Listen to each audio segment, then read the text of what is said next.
Soma kitabu cha Ayubu 14 pale 7. Maandiko inasema, kwani yako matumaini ya mti, ya kuwa ukikatwa utachipuka tena, wala machipukizi yake hayatakoma. Nataka niongee na mtu ambaye ya kwamba wakati kama huu uko na mawazo mengi kutokana na zile vitu ambazo umepoteza, kutokana na yale maisha magumu ambayo unaishi. Lakini ya kwamba Ayubu kupitia kwa Roho wa Bwana anasema ya kwamba yako matumaini ya kuwa mti ukikatwa utachipuka tena, wala machipukizi yake hayatakoma kamwe.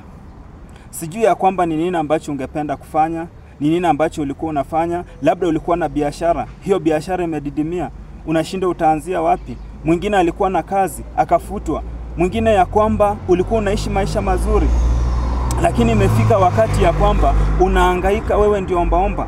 Nimekuja kukuambia ya kwamba usije ukakata tamaa. Maana ya kwamba ukiwa unamtegemea Mungu, haijalishi ya kwamba utapoteza vitu zako. Tazama kama Ayubu alipoteza kila kitu, alipoteza watoto wake, akapoteza mifugo, lakini ya kwamba mwishowe aliweza kurejeshewa. Kwa hivyo hata wewe imefika wakati ya kwamba chochote ambacho umepoteza, huenda ya kwamba mtu alikuendea kwa mganga, ama watu ya kwamba ulikuwa na loan, vitu zako zikakuwa wakachukua, wakakunyang'anya, wengine ya kwamba wakakunenea mabaya, wengine wakakulaani. Nimekuja kukuambia ya kwamba God is going to restore you. Unaenda ya kwamba kurejeshewa chochote ambacho umepoteza.